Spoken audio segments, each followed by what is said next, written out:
Welcome back, one and all, to Thionite Plays Dragon Quest IX. On the last episode, we were given divine purpose by the goddess Celestria herself.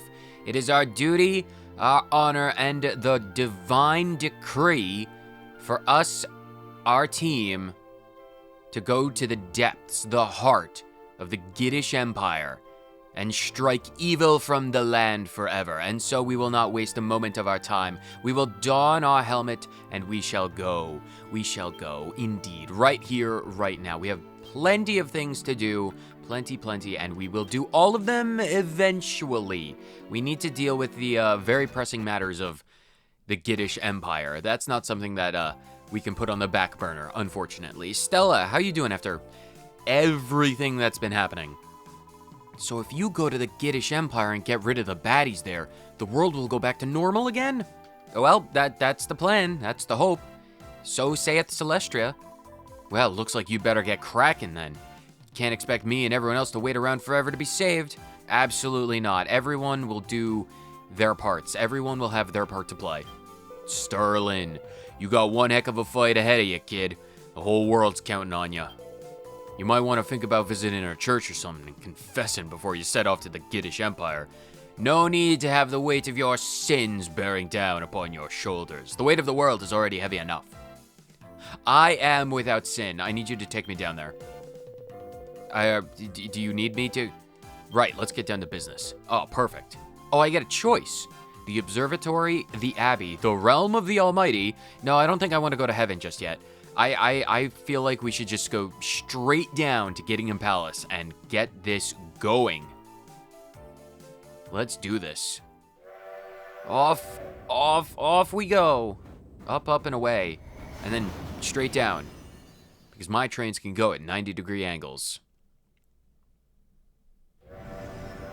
The blue, brilliant tree, suffused with divine light. It is our guidepost in these very dark, foreboding lands. Welcome one, welcome all, to the Giddish Empire proper. There is the little raised area to the left. That is the Gortress. The area in the center is Giddingham Palace. I do not quite remember what is at the very top, or what else is around, but this area is filled with very dangerous monsters, and the bestiaries need to be satisfied because there are lots of monsters to deal with. So the very first one we shall deal with is, of course, poggers. It's pretty gloomy, though. Gloomy gastropogs have adapted to life with minimal amounts of light. They live deep underground, and what little they do see is seen through the infrared spectrum. The only times they venture up to the surface is to hunt their prey. An interesting point of their biology is that their shells are composed of an abnormally large amount of a natural steel alloy. This has led to the Giddish Empire hunting the local gloomy gastropod populations nearly to extinction, all so they can arm their soldiers. I feel like if they're just going to come at me one at a time, we can literally just blow them all up. Nuts, bolts, you could just attack Charles. You are more than welcome to do Frizzle on the giant thing. 88 damage, perfectly fine. 107, and it's defeated. Most of these enemies, after, you know, the excursion with, like, the 17 liquid metal slimes, they're gonna be pretty easy, but that's good. That's very good, because it means we could do this quickly and efficiently and easily. And I am a fan of easy. We're gonna do a little teensy tiny bit of exploration around the Giddish Empire first. Lethal Armor's there, one we've already defeated. We don't have to deal with them again, so we could just noom on past these guys.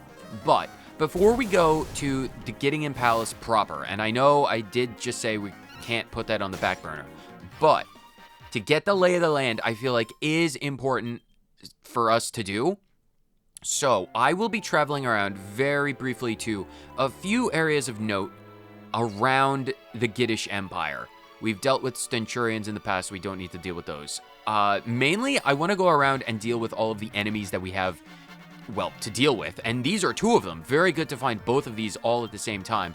A Killing Machine and a Dreadful Drackle. Very powerful opponents. But, you know, unfortunately for them, we're more powerful. killing machines live up to their name in every respect. These robotic destroyers are able to near instantly analyze any opponent and determine any and all weaknesses and rapidly calculate any possible way to capitalize on these weaknesses. It was a miracle that the Empire was never able to utilize the machines en masse before Graynarl laid waste to the Empire. Back then, they were nothing more than unreliable prototypes who, more frequently than not, killed anything and everything around it at the time. Despite not dedicating many resources to the killing machine project, the Empire never abandoned it completely. As the metaphorical guard dogs of the borders of the Gittish Empire, dreadful Drackles make their homes within the mountains of Git. It is within these rocky crevices and canyons that one could find the most dangerous of the Drackle family. Through selective breeding and generations of magical enhancement, these beasts can track any prey up to 200 miles away and swiftly rend flesh from bone within seconds. Only the Celestrians have long enough memories to recall when dreadful Drackles were in fact referred to as the dreary Drackles of Yunzabit Heights, long before the Gittish Empire corrupted them and the land. We are going to poke each and every one of them, no matter their skills, no matter their talents, and no matter the fact that they can decapitate us. Well, they would be able to if our necks were not nearly as strong as they are. Oh, its defenses is decreasing. Probably should have, focused on that. I didn't expect... Ooh, critical hit. Nice. Goodbye, killing machine. You nearly decapitated nuts and bolts, but, you know, that's fine. Oh, you're only focusing for Dynne? That's perfectly fine. I'm going to just normally attack. I don't foresee that being... You know, you could just attack as well. Ooh, nice. Very strong and powerful. All right, well, those enemies are defeated. That's good. And no drops, but that's fine. There are a few items that you should be aware of at the very least. I'm pretty sure in the middle of this poison swamp. I think it should have been around that rock, really, where there is a bunch of manky mud.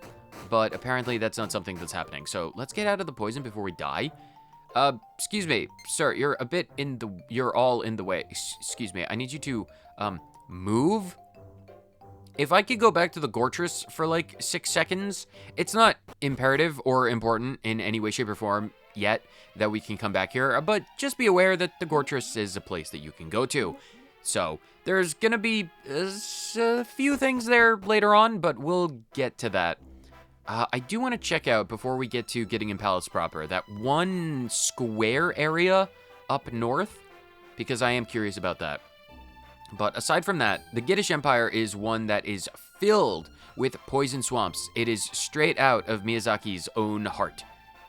I'm pretty sure Miyazaki is the one who made Elden Ring and is very enamored with poison swamps. But if he's not, and that's the guy who actually makes the Ghibli films, Ghibli, I'm going to ruffle those giblets. Anyway, what is this thing? Then I apologize.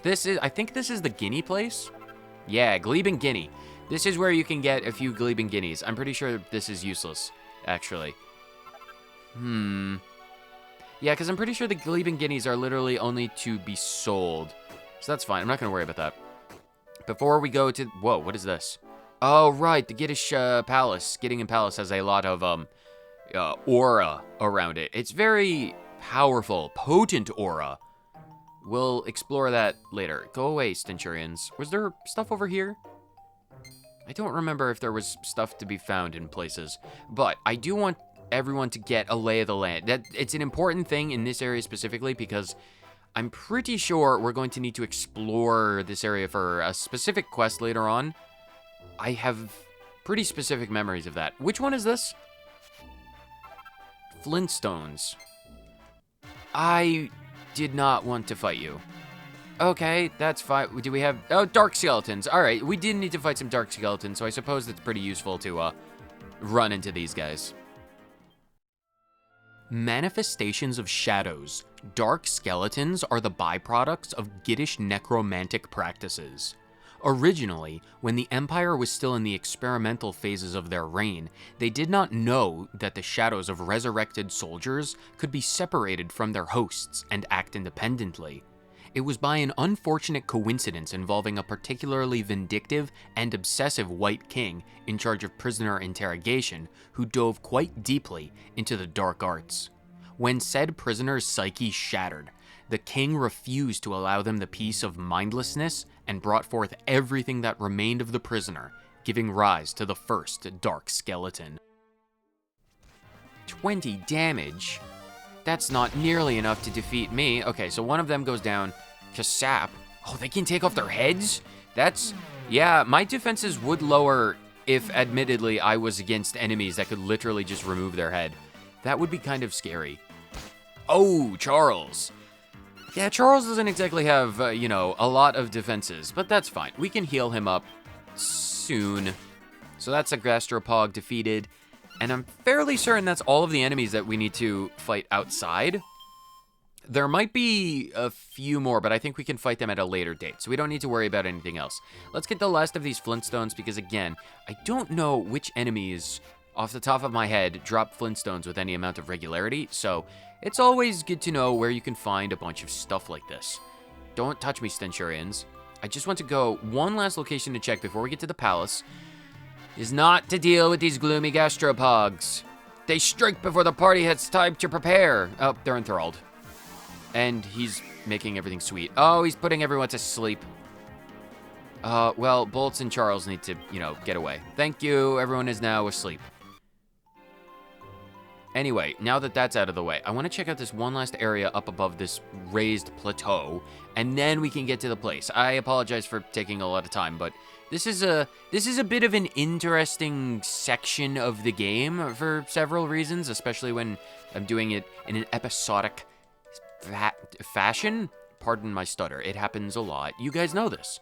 Go away. No, the stupid dreadful Drackle. It's also striking before I can prepare. What are you gonna do? You're gonna bite me? I can defeat you. You're only 1.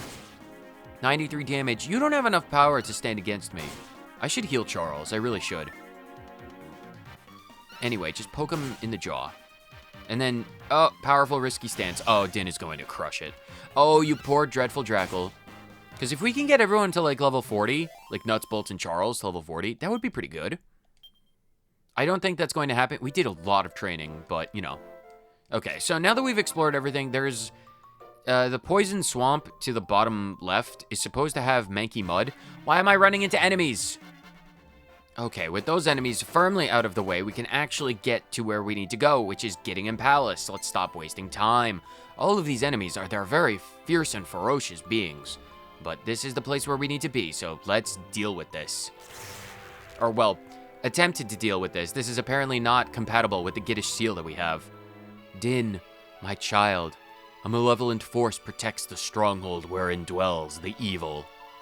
I shall open the way for you. Wow, Celestria is just on speed dial, apparently. But that is the limit of my powers.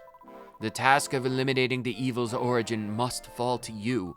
Only my prayers may go with you. Okay, so maybe not necessarily on speed dial, but pretty close, though.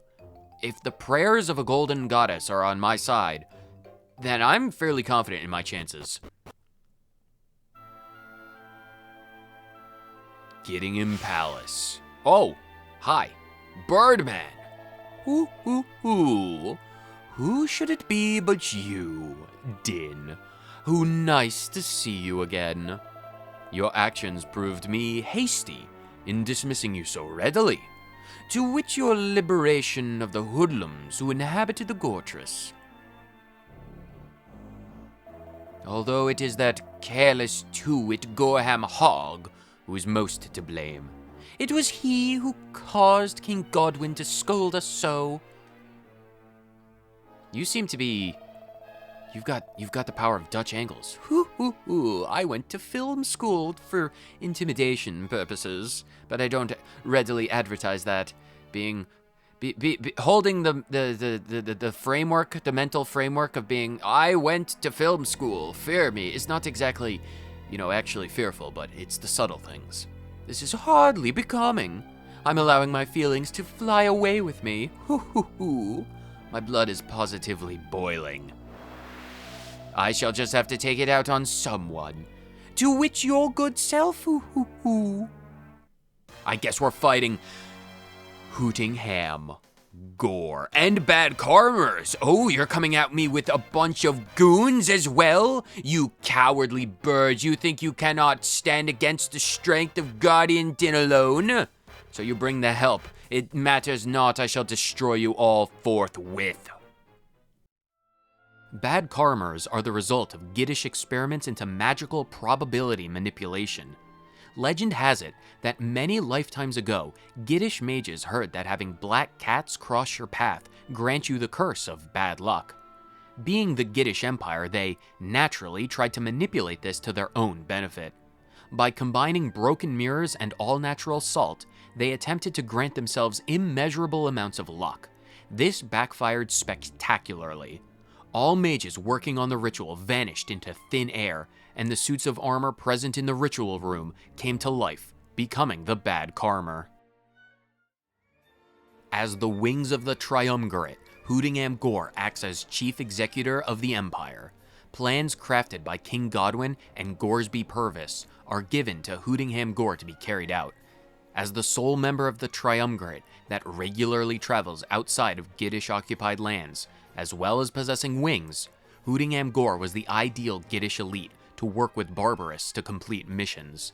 His magical proficiency made him the ideal agent to carry out tasks that require finesse and brute force in equal measure. We are fully healed and our strategy is sound. Helm Splitter to lower your defenses and then Nuts and Bolts. Well, actually, Nuts and Charles can deal with the bad karmers, and Bolts is probably going to team up with Dynne to take on Hootingham Gore. Toxic Dagger? Do we just really want to go for the poison? I think we just need to continually go for the poison. Let's go for... let's go for Oomph on Dynne. Let's get as much damage. Oh, they can take... Oh, we envenomated someone. Oh my god, it finally happened. Let's make sure... Okay, fine. If they're gonna guard Hootingham Gore, then let's probably focus down on one of them. Frizzle. Right, Hootingham Gore is definitely a magic user. I'm unaffected, very good. And these bad karmers will definitely make it their focus to take attacks. Okay, so considering your defense is decreased, that's fine. I'm pretty sure Bolts will be able to deal with that. All right, let's keep doing Helm Splitter on Hootingham, just in case they don't guard him, which is an interesting thing that may or may not happen. Bolts, I need you to do Victimizer on that one. And Charles, I need you to do Oomph on Bolts this time. Oh, nice. Oh, nice. You got the flip as well. Okay, so Bolts has increased, or Bolts' attack has increased as well as Dynne's. Eerie Glow. My resistance to spells. Nuts needs to heal. The bad karma should be fine. Or, well, it'll go down within the next few turns. Bolts should be able to deal with it. Keep going for Helm Splitter. Nuts, I need you to heal. Just do a mid-heal on yourself. That should be more than enough.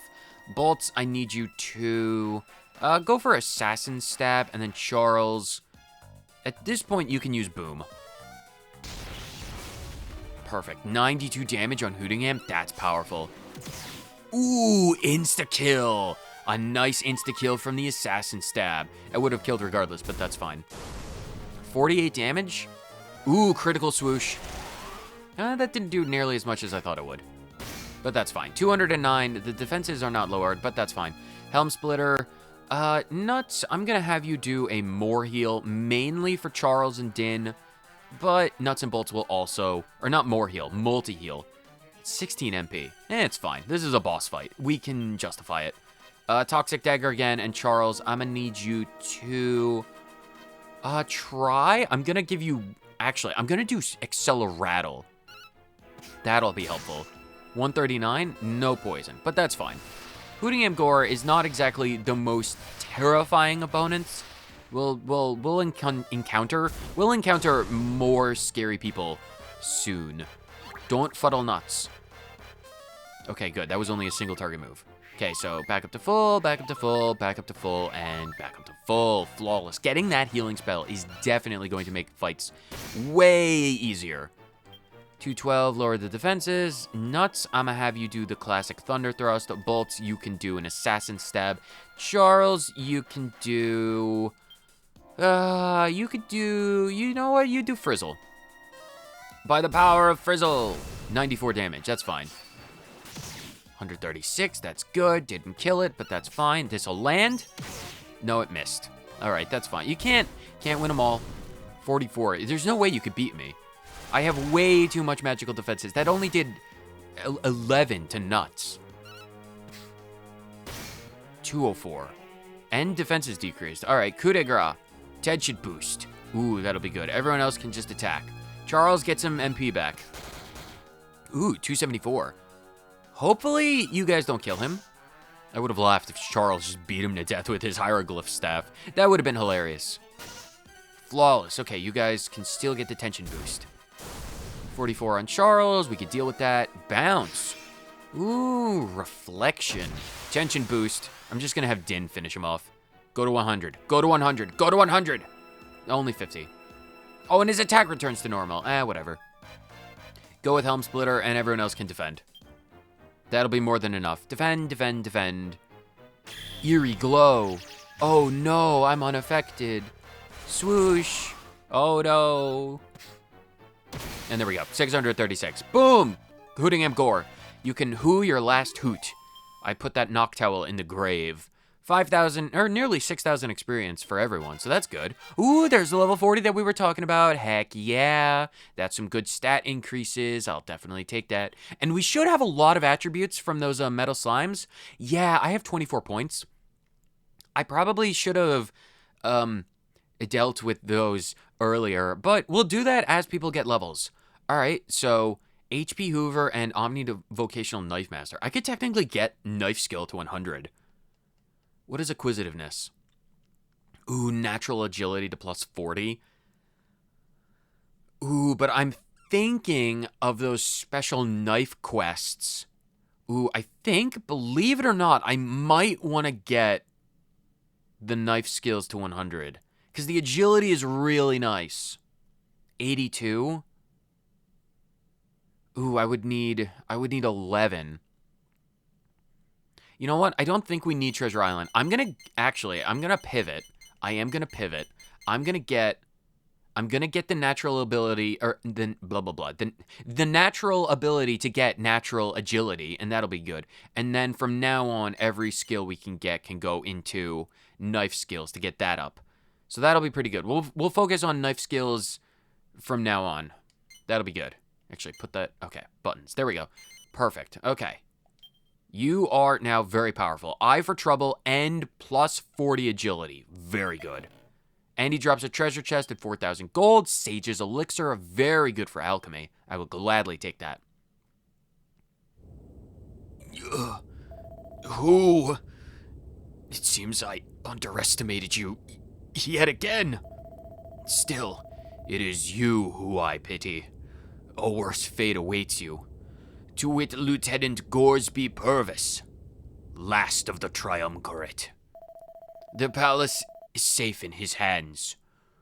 Ooh, but I would so love to have humiliated you myself. From purple he came, to purple he goes. And now we are free to enter Gittingham Palace proper. Let's explore a little taste of the heart of the Empire that plagues our world. There are plenty of new enemies and monsters that line every room, every hall, and every location in Gittingham Palace. And plenty of barrels to break. It wouldn't be an evil palace if we couldn't destroy all of their furniture. Blastodes. I think we're gonna save the monsters, or as many of the monsters as we can, from the palace proper for the next episode. The stupid skeletons. There's only one of you. I can kill you pretty easily. Die. Poke him. Poke him. Poke him. Yeah, Gittingham Palace is quite large. I think there are 5 floors. Or 5 levels. It's a very large endgame dungeon. So there's no way we'll be able to cover all of Gideon Palace today. We'll save, ooh, a mini medal. We'll save that for the next episode, but I will get at least a little bit of the lay of the land, if not explore quite a large bit of it. So let's do that. There's one specific area that I want to find rather quickly, or not quickly, but I want to track down at least today. So if we do run into more monsters, that's fine. It's not a priority, but I very much want to find one specific library. And I think we can, yeah, you can actually fall off that upper area and get all these chests. So, ooh, a panacea, very good for healing. A celestial spear. I wonder if that will be good for Nuts. It's been a while since she's got a new spear upgrade, so I wonder. Nope, it's not better by 5 points. A supersized spear suffused with sacred light that zaps zombies. Does the halberd have special abilities?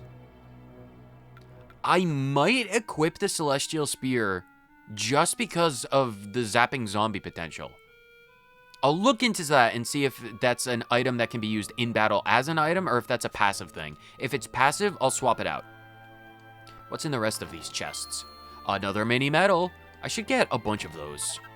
Ooh, Finessence. That's very good for alchemy. Gleben Groat, that's not super useful. And $5,000. You are a statue. Again, we'll save you for later. No, leave me alone.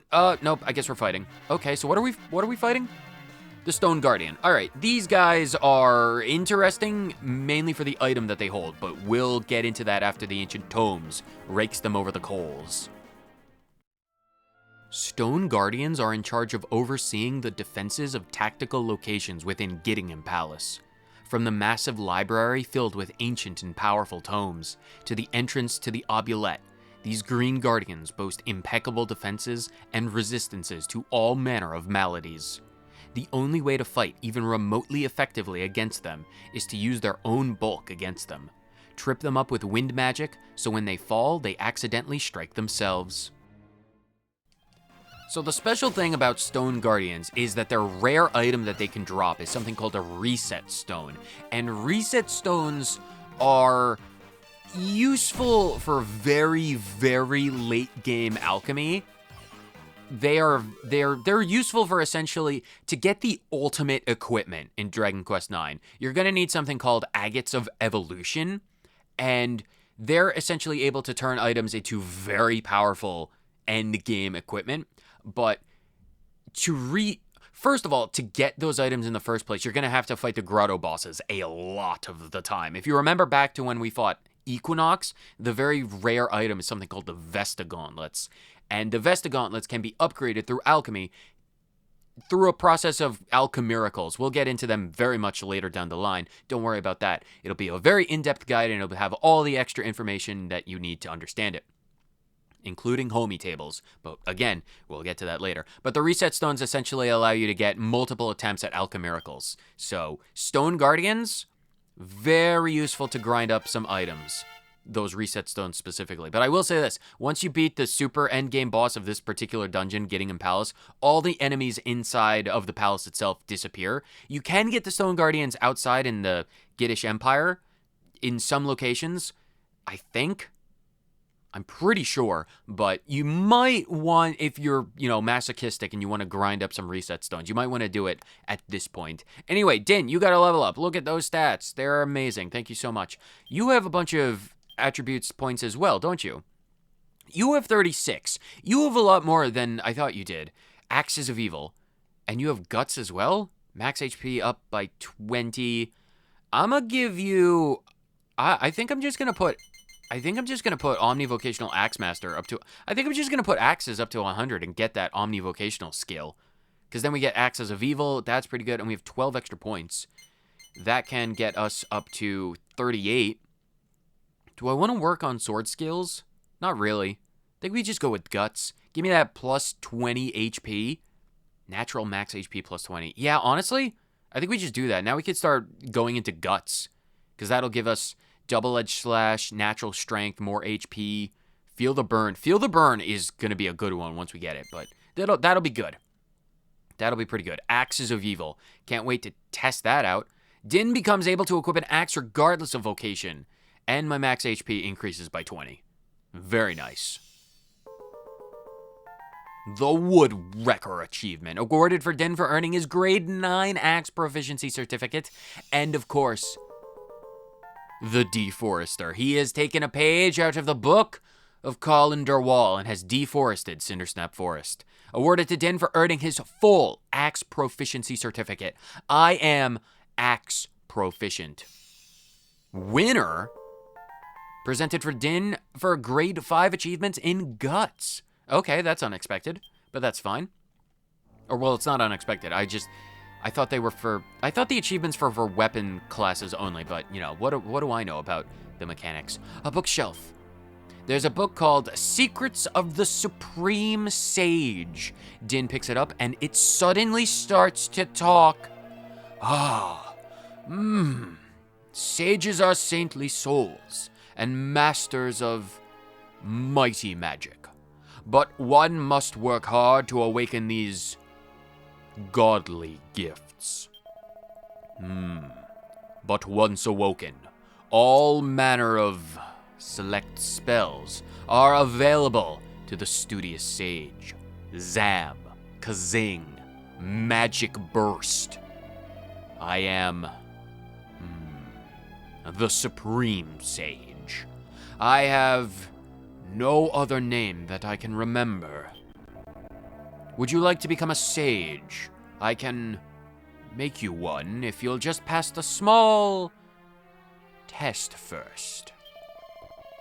I'm ever so sorry, it's just I find talking as a book to be oh so tiresome. Anyway, to become a sage, you must defeat 5 great trolls with Frizz alone. Will you try to pass my test? You received a quest request. Will you put yourself to the test? It has been quite a long time since we accepted a new sage quest. We are consulting quite literally with the ancient tomes, and they are giving us a duty, a wisdom-filled duty that will put us on a vision quest to become sages. True ascendant power. The supreme sage who sleeps between the pages of a book on the shelves of Giddingham Palace asked you if you'd like to become a sage.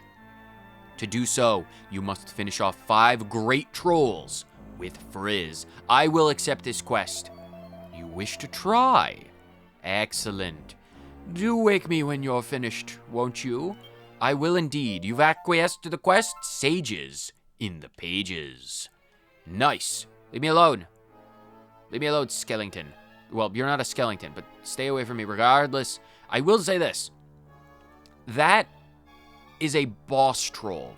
The type of troll that you need to fight for that particular quest is a great troll. The great trolls are an enemy that you will not encounter in any Giddish lands. They are an enemy that we'll face later on. So don't try and tear your hair out trying to kill those green trolls with Frizz. They are not the enemies you want to fight. So don't worry about that. It's perfectly fine if you put it off for a little bit. You can't do it just yet. More mini medals and more loot. I will gladly take this. Ooh, a reckless necklace. I do believe that'll be really helpful for various alchemy, or well, not various alchemies, but one specific alchemy recipe moving forward. I'm pretty sure with this, we've done the full circuit of Giddingham Palace, or at least on the outside. So let us try and enter, ooh, freezing fog. We'll get to those later on. Let's try and get to the central courtyard of Giddingham Palace, and then that, honestly, I think we might leave it on the cliffhanger right here and now. The next episode should be quite a long one indeed, given what I remember. Although, yeah, honestly, I think I am going to leave it off right here. Bit of a shorter episode, but we did beat the bird, and that's something that I will gladly take to the bank. That is something to be proud of. The bird, oh, we can finish it off with loot. We can absolutely be proud of the fact that we're finishing off an episode with a seed of deftness. Let's hide behind these boxes so the toads don't eat us. Stay away from us, Mr. Rainbow Toad. Anyway, that is going to wrap it up for this episode of Dragon Quest IX. We made a little bit of progress. We got some divine intervention to open the very evil heart of Gideon Palace. We beat a bird. That is 2 members of the Triumvirate beaten into the ground, and that is something to be very proud of. There is apparently only 1 more left, the cat Gorobus, as well as the king that is perpetrating all of the evil of the resurrected Giddish Empire, and we will be dealing with both of those vile creatures in the next episode. So whether you watch this one for 30 seconds or the entire thing, thank you so much for tuning in to yet another episode of Dynne Plays Dragon Quest IX, Sentinels of Purging the World of Giddish Evil. Later.